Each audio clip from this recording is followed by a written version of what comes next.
Good morning fourth class. आज हम पढ़ेंगे हिंदी की पाठ्य पुस्तक रिमझिम और उसके चैप्टर 13 के बारे में, जिसका नाम है हुदहुद। हुदहुद जो है यह एक पक्षी है। तो आइए अब हम इस पाठ के बारे में जानें। हुदहुद को कलगी कैसे मिली? कलगी होती है जो हुदहुद के सिर के ऊपर जो बना हुआ एक मुकुट जैसा है। एक बार सुलेमान नाम के बादशाह आकाश में उड़ने वाले अपने उड़न खटोले पर बैठे कहीं जा रहे थे। बड़ी गर्मी थी, धूप से वह परेशान हो रहे थे। आकाश में उड़ने वाले गिद्धों से उन्होंने कहा कि अपने पंखों से तुम लोग मेरे सिर पर छाया कर दो, पर गिद्धों ने ऐसा करने से मना कर दिया। उन्होंने बहाना बनाते हुए कहा, हम तो इतने छोटे छोटे हैं, हमारी गर्दन पर पंख भी नहीं हैं, हम छाया कैसे कर सकते हैं? सुलेमान आगे बढ़ गया। कुछ दूर जाने पर उनकी भेंट हुदहुदों के मुखिया से हुई। सुलेमान ने उनसे भी मदद मांगी। वह चतुर था, उसने फौरन अपने दल के सभी हुदहुदों को इकट्ठा करके बादशाह सुलेमान के ऊपर छाया कर दी। सुलेमान बोले, मैंने गिद्धों से भी मदद मांगी थी, वे मेरी मदद कर सकते थे, परंतु उन्होंने मेरी मदद नहीं की। तुम गिद्धों से छोटे तो हो, परंतु चतुर अधिक हो। तुम सब ने मिलकर मेरी सहायता की है। मैं तुमसे बहुत प्रसन्न हूँ, तुम्हारी कोई इच्छा पूरी करूँगा। बताओ तुम्हारी क्या इच्छा है? मुखिया ने कहा, महाराज, मैं अपने सभी साथियों से सलाह करने के बाद अपनी इच्छा बताऊंगा। मुखिया ने साथियों से सलाह करने के बाद कहा, महाराज, ये वरदान दीजिए कि हमारे सिर पर आज से सोने की कलंगी निकल आए। बादशाह हंसे और बोले, मुखिया, इसका फल क्या होगा? क्या तुमने सोच लिया है? मुखिया बोला, हाँ महाराज, मैंने खूब परामर्श करके ये वर मांगा है। सुलेमान ने प्रार्थना स्वीकार कर ली। सभी हुदहुदों के सिर पर सोने की कलंगी निकल आई। लोगों ने सोने की कलंगी को देखा तो हुदहुदों के पीछे पड़ गए। तीर से उन्हें मार मार कर सोना इकट्ठा करने लगे।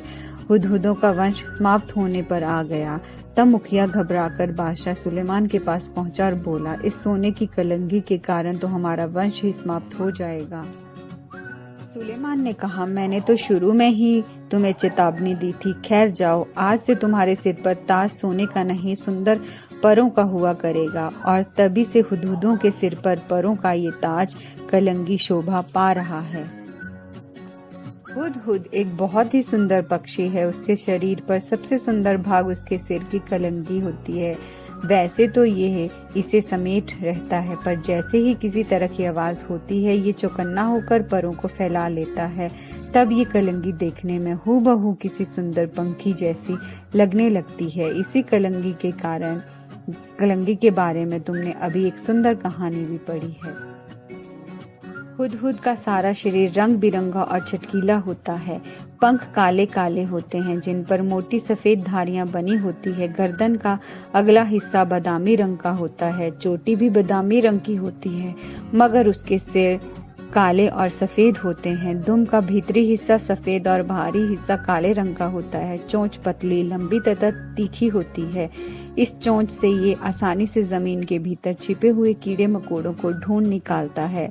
इसकी चोंच नाखून काटने वाली नहरी से बहुत मिलती है और शायद इसलिए कहीं कहीं इसे हाजामी चिड़िया के नाम से भी पुकारते हैं। हुदहुद हमारे देश के सभी भागों में पाए जाते हैं। तुमने इसे अपने घर के आसपास अपनी तीखी चोंच से जमीन खोदते हुए अवश्य देखा होगा। बोलते समय ये 3 बार हुप हुप हुप सा कुछ कहता है, इसलिए इसे अंग्रेजी में हुप ऊ कहा जाता है। हिंदी में इसे हुदहुद कहते हैं।